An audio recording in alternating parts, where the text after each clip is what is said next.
welcome to Crawlspace. I'm Tim here today with Lance. Lance, how's it going today? Oh, it's going great today. I'm feeling really good about this conversation that's coming up. I hope everybody out there is doing well, and I'm feeling really good about your mood because you came into this intro firing on all cylinders. How are you? I'm doing great. I'm firing on all cylinders, as you said.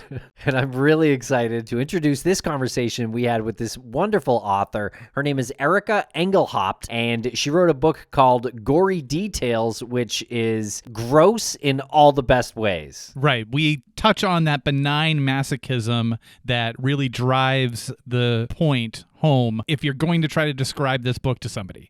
It's about all of those things that you are grossed out about. You know it's not going to harm you, but really what stands out about this book and Erika's work is that she is directly relating it in some places to how crime scenes can be misinterpreted or contaminated, how individuals can be falsely accused when touch DNA just happens to be discovered on somebody's fingernails and they had nothing to do with the crime, or how a fly could poop on the wall and that looks like blood spatter. It sort of compromises these crime scenes, and we have a lot of good laughs in this conversation, and I think people are going to find it interesting, a little gross, and eye-opening. I hope so. And Erika also writes as part of the Gory Details blog from National Geographic, so she's a prolific writer as well as now an author. And she has 2 science degrees, so you know she knows what she's talking about. And we just wanted to give a quick shout out. We had mentioned towards the end of the episode, she really enjoyed, and you and I, Tim, really enjoyed the audiobook version of this. And the narrator on that audiobook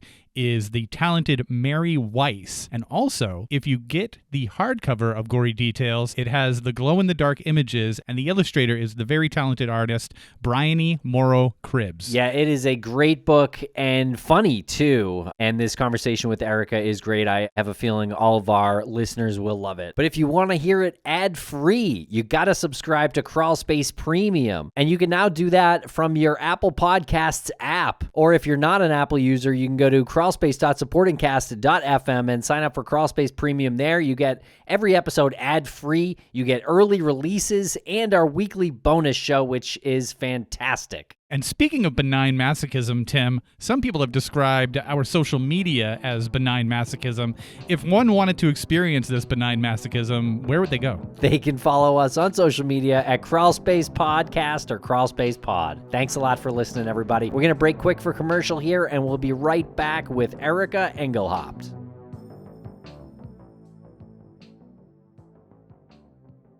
And a thank you to our sponsors. Back to the program. Welcome, author Erika Engelhaupt. How are you today? Fantastic. How are you guys doing? We're doing really well. I don't know where to begin with you because the subject matters that you cover are of this really amazing, not morbid curiosity, but it arouses curiosity. Thank you so much for joining us. Yeah, I really appreciate it. Yeah, I hope it is kind of a lighter side. I mean, a lot of the stuff that I like to write about is pretty gross and somewhat morbid. This is the book that we're talking about, Gory Details. It does have a glow-in-the-dark cover, so if you have not experienced that yet, I greatly recommend it. Oh, no. It's a fun weekend activity for you. That's amazing.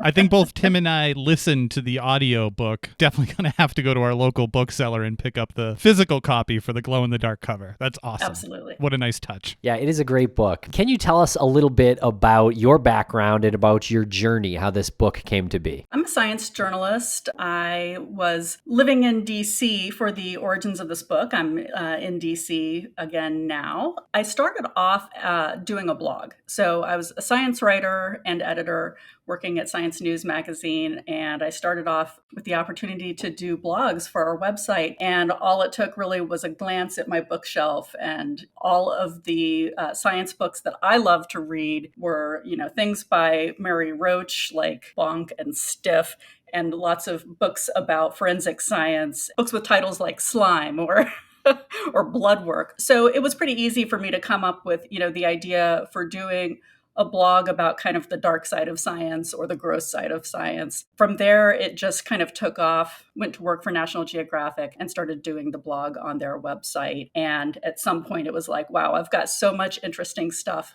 maybe this should actually become a book. So that's exactly what we did. I got to do more reporting, used some of the things that I had blogged about and went out and did additional reporting and came up with news stories and put it all together around different themes like taboos and morbid curiosity. There you go. It became Gory Details. Yeah, you do hit on all of these really cool topics that are taboo. And then you even discuss like the origins and the stigma that the word taboo has nowadays. I want to back up just a little bit. You said you work for National Geographic. What's it like to work for National Geographic? I don't know if I've ever met somebody who has. Well, it is. I do get a lot of young people asking me about it and saying that that's their dream job to work at National Geographic. The truth is that when you're an editor at National Geographic, you're not the adventurer going around the world to all of the cool places.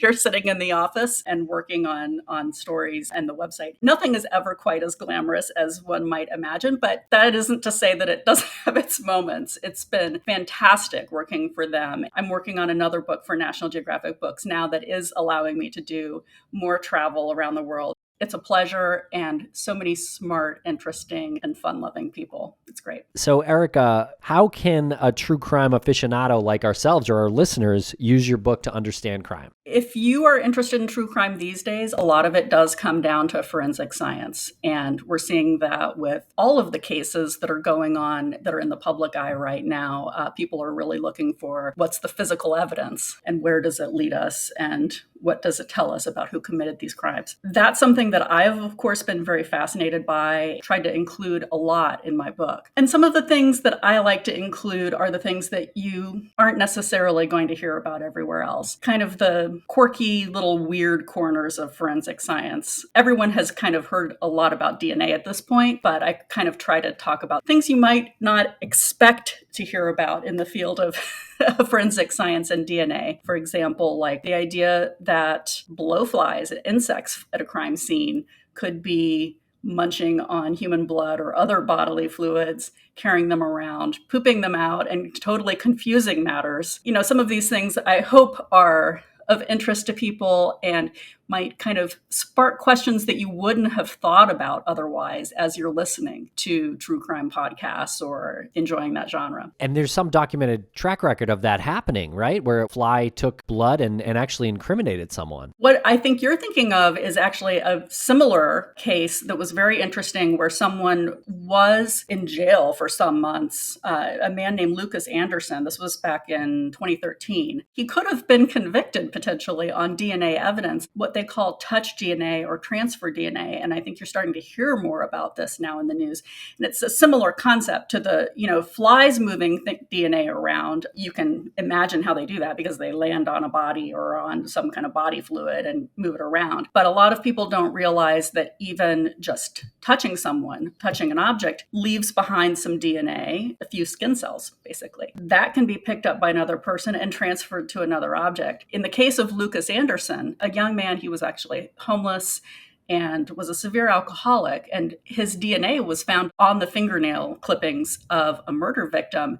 It looked really bad, right? He didn't even really know what had happened because he had been passed out drunk that day. It turned out that actually he was in the hospital at the time of the crime. The same EMTs who had taken Lucas Anderson to the hospital and touched him and probably put things like oxygen sensors on his fingers and so forth, had then gone to the crime scene and touched the body of this victim. So that probably explains how Lucas Anderson's DNA got onto this murder victim without him ever having been anywhere in the vicinity. And we're getting down to the point now with DNA technology where we can detect DNA in such tiny amounts from just a couple of skin cells or just a little scrap of DNA in fly poop that you have to start thinking about these real possibilities.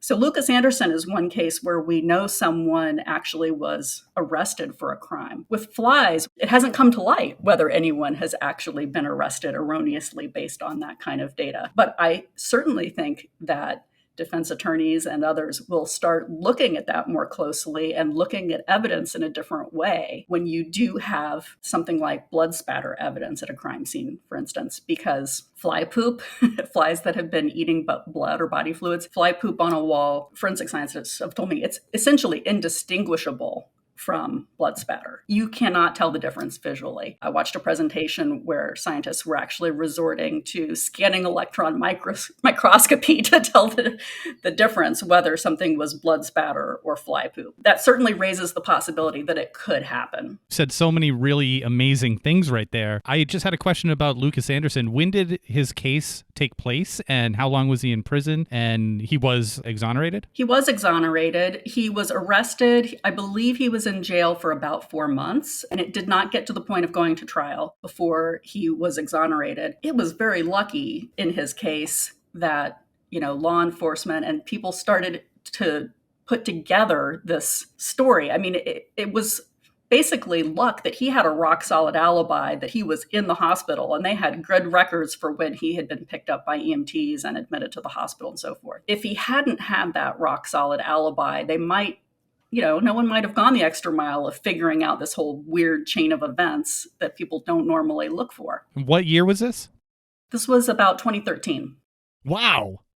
Yeah. It's terrifying, honestly. So, I mean, it's probably, there've probably been more cases since then, frankly, that we just don't know about. But that was one that really brought it to public attention. It's going to be so challenging as a member of the defense team to try to explain what sounds like a comical defense technique.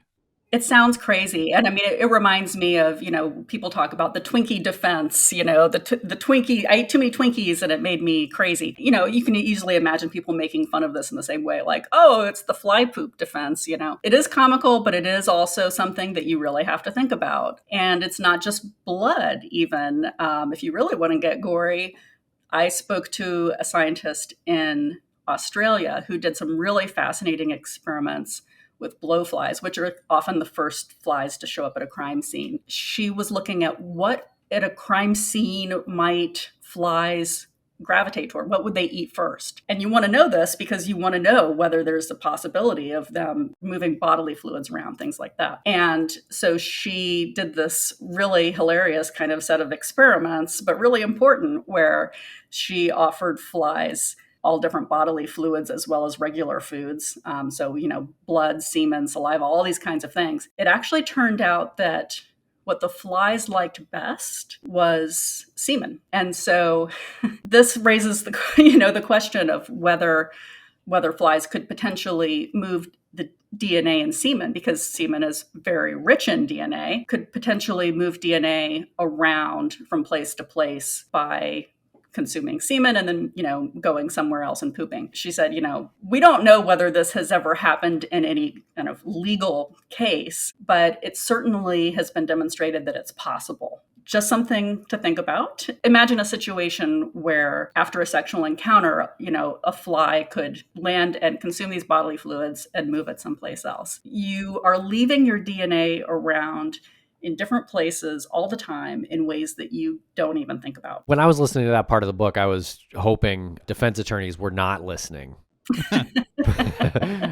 Right. At the same time, I also think they should know about that. So it's very conflicting. It is. And it makes things confusing, right? Because you see cases that are in the news today. Take the Moscow, Idaho case. I think that one of the pieces of evidence they have is DNA from a knife sheath that was at the scene of the crime. That would be essentially touch DNA. That would be DNA left, probably not from blood, or maybe it is, I don't know, but it could very well be DNA just left from a few skin cells from someone having touched that. Depending on the circumstances, that can be very strong evidence, but you also have to consider, and you have to be prepared for the fact that a defense team can argue that there can be other ways for one person's DNA to end up on an object that they've never handled. Have you ever been called in to be like an expert witness?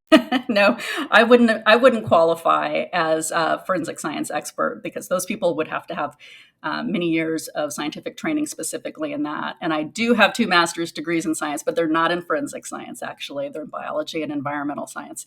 So I wouldn't qualify to be an expert. I am just someone who's very curious and has read a lot and who loves to dive into the scientific literature on these kinds of weird questions. You mentioned blowflies. When you look it up, they just look like regular flies, right? Yeah, pretty much. Some of them are actually quite pretty.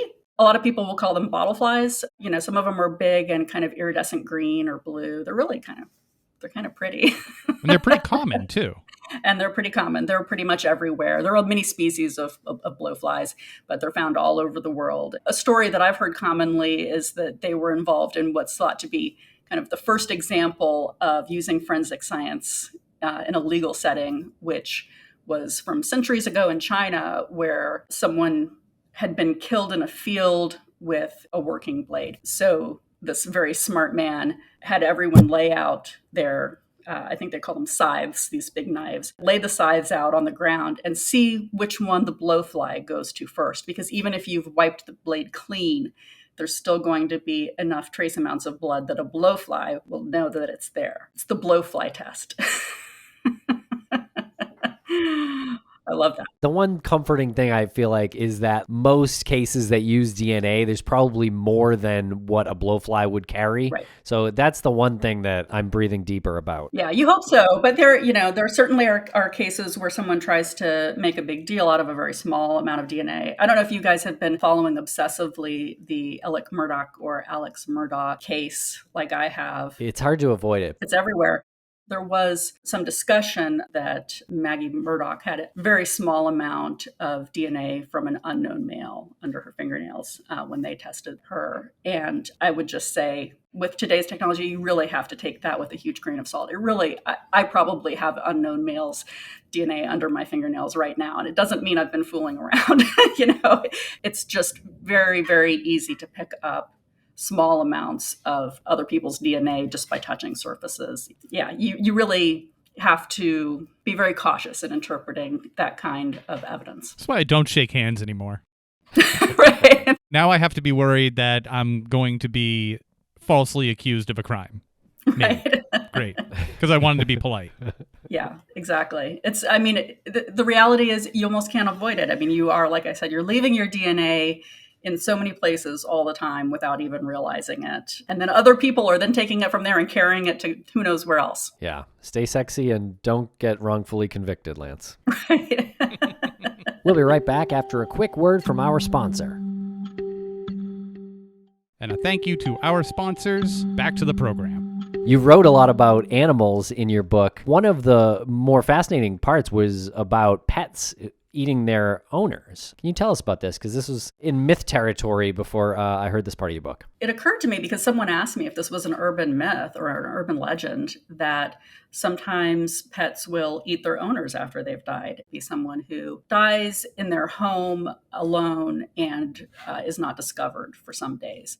It kind of makes sense that a hungry pet might end up consuming some of that person. What I found surprised me when I started looking into this. I started looking in the forensic science literature where forensic scientists and medical examiners had written about real cases that they had seen. I was surprised. It is not always the case that you have a hungry pet. You could just have a freaked out pet. And dogs in particular, some of them will freak out when their owner won't respond to licking or nudging, or, they might start kind of lightly biting and then maybe, licking at blood, and then that turns to biting and then eating. So it's kind of sad and gross to think about. But, what I said was I really kind of have to give a dog a pass on that one because they're really not doing it out of malice. Some of the cases that medical examiners reported, the dogs were by all descriptions very good-natured dogs that were very well bonded to their owners. So I think that they were just upset and freaked out, not, waiting for you to drop dead so they can eat you. It breaks your heart when you hear that because you can totally understand why this animal that was loyal to you and you were loyal to it and you had this relationship would do something like that. And it breaks your heart to think that an animal would go that far just in sheer panic, not knowing what to do. Exactly. So yeah, there were some, really striking cases. Now there are also cases where dogs, can get locked up somewhere and they actually are hungry and they can essentially consume an entire body. And I did see some reports of cases like that where there was essentially nothing left but pieces of bone. But that's not that common. But I will say, it's not just dogs. Cats sometimes as well. Pretty much any pet that can eat you might eat you. is sort of what it comes down to. So there were cases of what they call postmortem scavenging by hamsters, birds, you name it. Sheer panic on the part of dogs, but sheer evil on the part of cats. No, I'm not going to say I think actually I have a cat that is very sweet and wakes me up every morning, with her face right up in my face, sniffing me and everything. I could easily imagine her freaking out if I didn't wake up and respond to her and eventually starting to nibble me. So I wouldn't say that the cats are pure evil. I think that's probably going too far. But I will say, I do understand that, we do think of dogs as man's best friend. And so maybe it seems a little more surprising to some people that, yes, they will eat you if you die. Speaking of eating humans, is it weird that when I walk onto a plane, the first thing I do is take inventory of people? If the plane crashes, who am I going to eat first? Yeah. Is that odd? Yes. Yes. Yes. But, if you're going to be weird and think about that, then, think logically about it, think scientifically about it. And one thing you can learn from my book is human cannibalism does go back, we don't know how far, but there certainly is evidence of it going back very far into human history. And someone did a study once looking at, okay, well, if humans are going to eat each other, how nutritious are we as humans actually? And compared to a lot of other, big game animals, we're actually not that nutritious. But if you're going to judge who's going to get eaten first, the advice that I was seeing in terms of like calorie content and so forth was you want to eat the large muscles first. So like the thighs. So those athletic people with the, muscular thighs, they might want to watch out. I just pictured sitting in my seat on the plane and just looking at everyone's thighs as they were walking past me. They're just like T-bones to you as you're walking down the aisle to your seat. Yeah, like floating steaks. I don't condone, cannibalism. I don't condone cannibalism, but I'm just saying, if desperate times arise, at least now you know. Desperate's such a loose term. I mean, define desperate. Like, they're not giving me my little bag of peanuts or pretzels. Is that desperate? Yes. Desperate, yes. Yeah, you'll have to judge for yourself.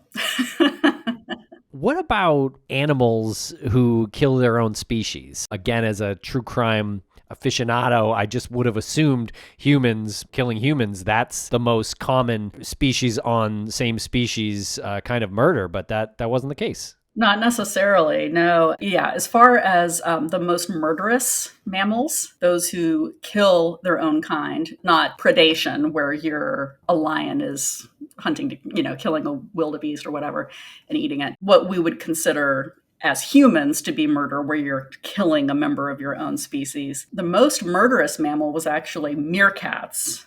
Vicious. the meerkats. Super cute, but they kill their own kind. And it's largely the females that will kill each other. They have a kind of a matriarchal social system, and only the top female gets to reproduce. And so if a lower tier female has babies, then that top meerkat may come in and wipe them out.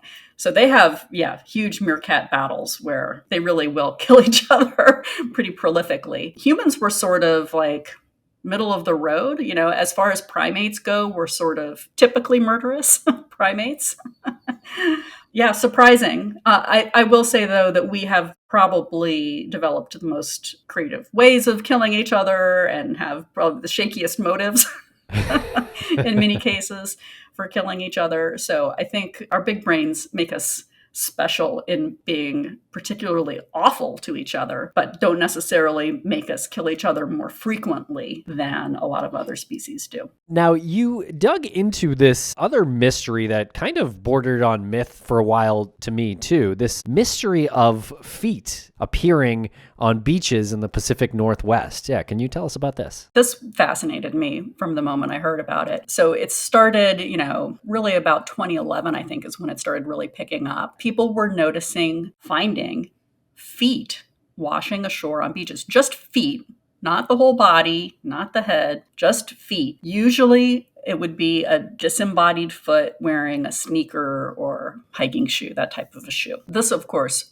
freaked people out. This was happening in what's called the Salish Sea area, which if you picture between Vancouver and the Seattle area, you've got this big inland sea. It's a very complex waterway. It's just kind of a twisty area with lots of different beaches and islands. And feet were coming ashore and people started thinking, oh my gosh, there's a serial killer who's dismembering people and, their feet are washing up, or there's aliens, or there's migrants that died in a terrible accident at sea and now their bodies are washing ashore. People had all kinds of theories about what could be going on. What ended up being the case was a lot simpler, which is that essentially in that area, when a body ends up in the water for whatever reason, whether it is just an accident or could be a murder, could be anything. But if someone ends up dead in the water, in most cases, their body could sink and then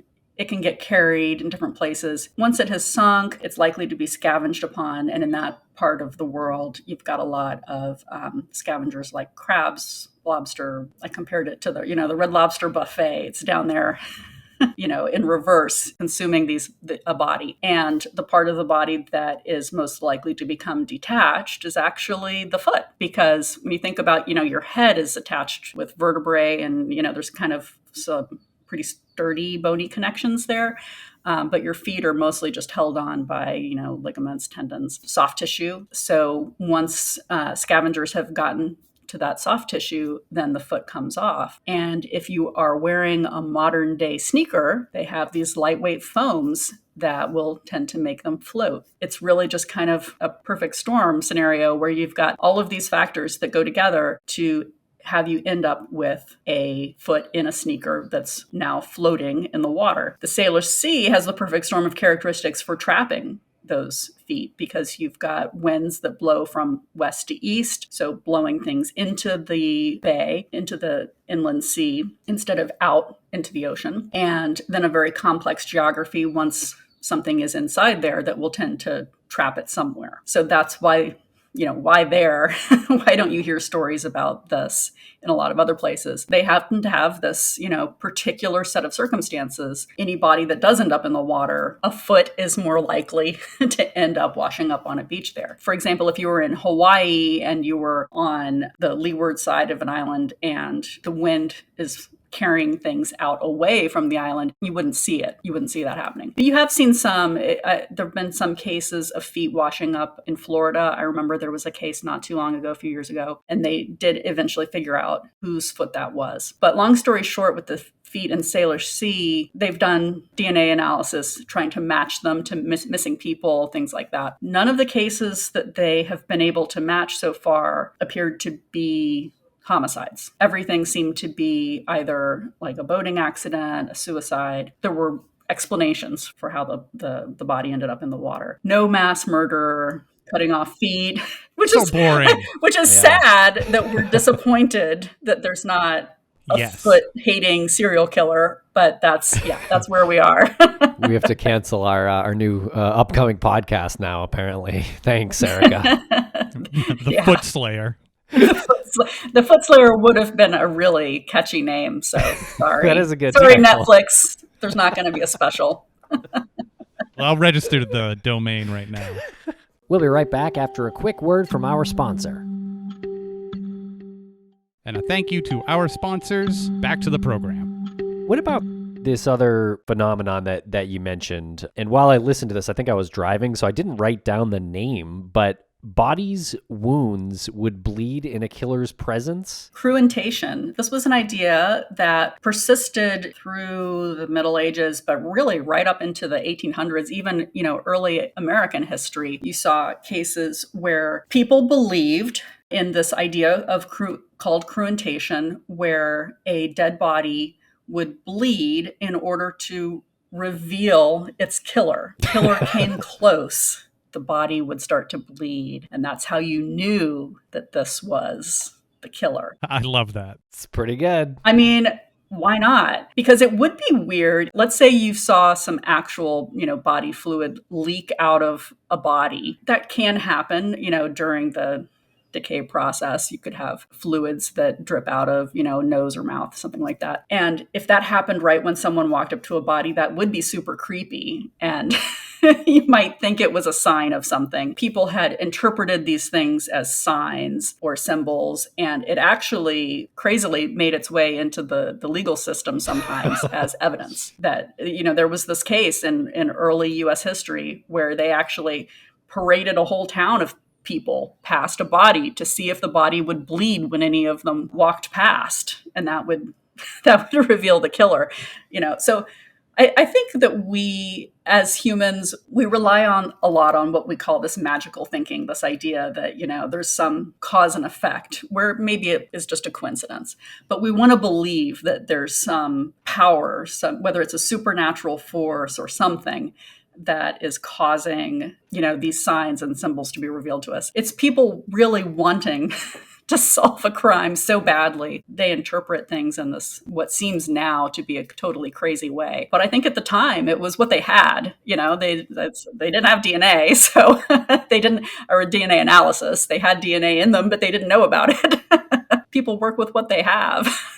The one I really loved was there was a guy who worked really hard trying to develop this technology called optograms, where he was trying to create like a photographic image of the last thing that a person's eye saw before they died. The idea was that like your eye is like a camera. This was the early days of cameras. That if your eye is like a camera and it's recording images, then maybe you can almost develop it like film and see what the last thing was. And so he had some kind of staining technique that he would use, and he developed these images, and they looked like nothing. They were, swirly swirly pattern things. But of course, the human mind is fantastic at interpreting, randomness and trying to impose a pattern on it. And so people would try to interpret these images and say, oh, I see a shape of this person, or it looks like this person's face. I would love to have been in the room when this was all happening and they're developing, so to speak, the images, and you're seeing the swirls and thinking like, what if I do see something here? I know some little piece of me wishes that it had worked, like how cool would that be if it had really worked? It's that kind of like magical thinking that, we all have to some extent. We want to believe, even when science tells us, okay, that's not going to work. I've seen people who still really strongly believe in a form of dowsing for graves, for hidden graves and things like that. As a science thinker, I don't think that works. I've never gotten any kind of scientific explanation that was rational or made sense. But there certainly are people who swear by it and are completely convinced that it's scientifically accurate, that there's some sort of essence or radiation or something that the body gives off that they can pick up on. I don't know what that would be. But I will say, that a lot of the things that we understand now, you can't really apply today's thinking to yesterday's science very well. Like I said, they were figuring out what DNA even was. Can't really fault people for, trying to use the technology of the day. But I do fault people for trying to use yesterday's technology today. When you said there are some people that still swear by dowsing rods, do those people also have 2 science degrees like yourself? Oh, who knows? There is a guy who I think has a PhD or something like that, who has a whole method for finding bodies that involves just a little metal dome. It was more or less like dowsing, but instead of a stick, it was like a metal dome thing. Having a degree doesn't really make you always right. There are quacky people out there who believe all kinds of things. Mm-hmm. Yeah. Hey, I'm all for experiments. If someone hits on one of these things and it really works, great. A lot of totally legitimate science was dismissed at first, or people thought it was nuts. But I'm all for the scientific method is my point. Like, do the experiments, show me the data. I don't want to just like hear a bunch of anecdotes about how, oh, I totally went to the cemetery and found a bunch of bodies. Duh. Really?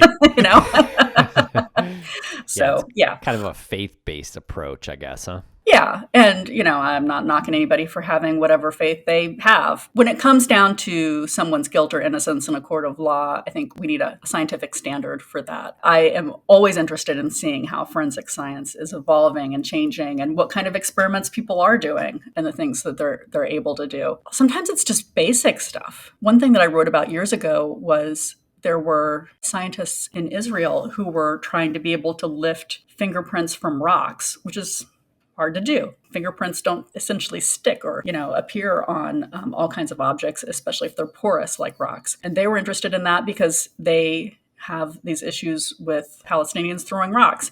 So, regardless of what you think about Israeli-Palestinian conflicts, I thought it was interesting that they were motivated to do this particular, these particular experiments, particular kind of science in order to address a particular question they had. Politics of that aside, it's interesting just to think about, the reasons why we develop these new technologies. There's always something new happening in forensic science. Right now, I think a lot of the attention has been on the touch DNA, trace DNA, and things like genetic genealogy, which is another super fascinating area. But there's a lot of, just these basic things. Can you get a fingerprint off of a rock? Or things that we kind of take for granted, like determining a time of death. There's a whole area of science that's starting to develop around what's called the necrobiome, which is all of the bacteria and microbes that are on our body and which begin to break us down when we die. There are scientists who are very interested in being able to use the pattern of decomposition and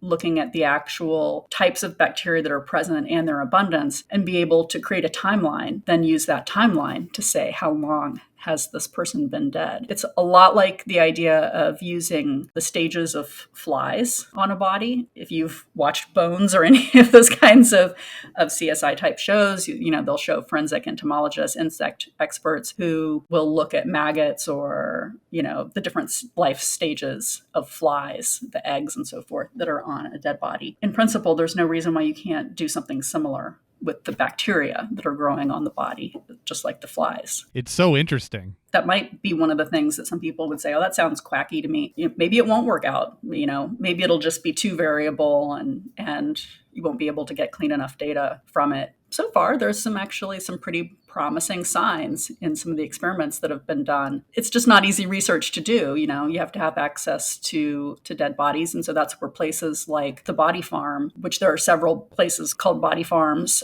which are research sites that are studying the decomposition of human remains in a variety of settings, including outdoor settings. I live most of the time in Knoxville, Tennessee. University of Tennessee in Knoxville has what was the first body farm in the U.S., which I've been lucky enough to visit and see some of the research that was going on there. It was really interesting. You have to have people willing to donate their remains when they die. It's a lot like donating your body to medical research, except in this case, the research is going to be decomposition research. It's not something that everyone is up for donating to. For the people who do donate, it's a wonderful thing to do because there's no other way for researchers to do this kind of work and to figure out these kinds of techniques that may help us understand causes of death or time of death for, generations of people in the future. Even though it sounds weird and gross, I think it's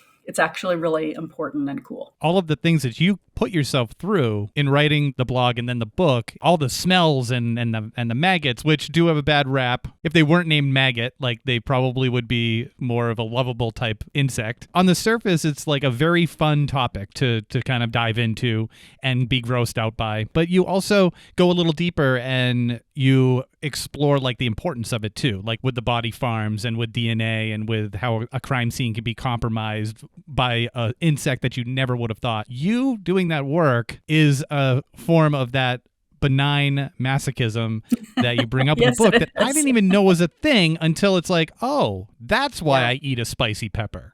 That's why a skunk smells good to me and not to somebody else. Can you just explore that? Where does that come from in you? And I just find that so fascinating that you're breaking down the barriers of like benign masochism. Benign masochism is one of those terms that, again, I had never heard of until I started looking into the kinds of weird things that I research. A researcher named Paul Rosen at University of Pennsylvania, I think, coined that term. The idea is masochism is where you enjoy pain or you enjoy some kind of negative experience. But the benign part is you're not actually going to get hurt. Benign masochism is a feeling that explains why sometimes we like to smell gross things. Like, I kind of like this to smell a skunk too. I don't know. There's something about that smell that I kind of like. People will line up for hours to smell a corpse flower. There are these giant flowers that really smell like a rotting corpse. They smell terrible. So why are people, lining up wanting to smell this thing, knowing they're going to go, ooh, it's so bad. I hate it. It's gross. Well, it's that sense of benign masochism. It's being able to do something, take your emotions for a ride, but know that you're safe doing it. Riding a roller coaster is very much the same kind of experience. You feel like you're going to die, but you know that you won't. You know that you're actually pretty safe. And so I think that explains a lot of why sometimes we like disgusting things. We like gross, scary movies. As humans, we are so contradictory in our nature. And so benign masochism, it's just one of those things. I think we all experience it. You just don't necessarily recognize it until you hear the name for it. It's a little bit like schadenfreude. We've all probably experienced schadenfreude, that feeling of taking pleasure in someone else's misfortune. But until you hear the name for it, you don't necessarily put your finger on what that feeling is. Well, Erika, thank you so much for spending some time with us here today. We really appreciate it. Where is the best place for listeners to get your book? Oh, sure. You can absolutely just go on Amazon. I like bookshop.com, or any of your independent booksellers. Always encourage people to shop their independent booksellers if they can, and get hardcover if you want glowy in the dark version. There's also audiobook version, and I love the way that the narrator did it. I thought she made me sound smarter, so I'm all for that. Well, thank you, Erika. We really appreciate it. Thank you so much for having me, and I'm so glad to find other people who have the same kind of weird, morbid curiosity that I do.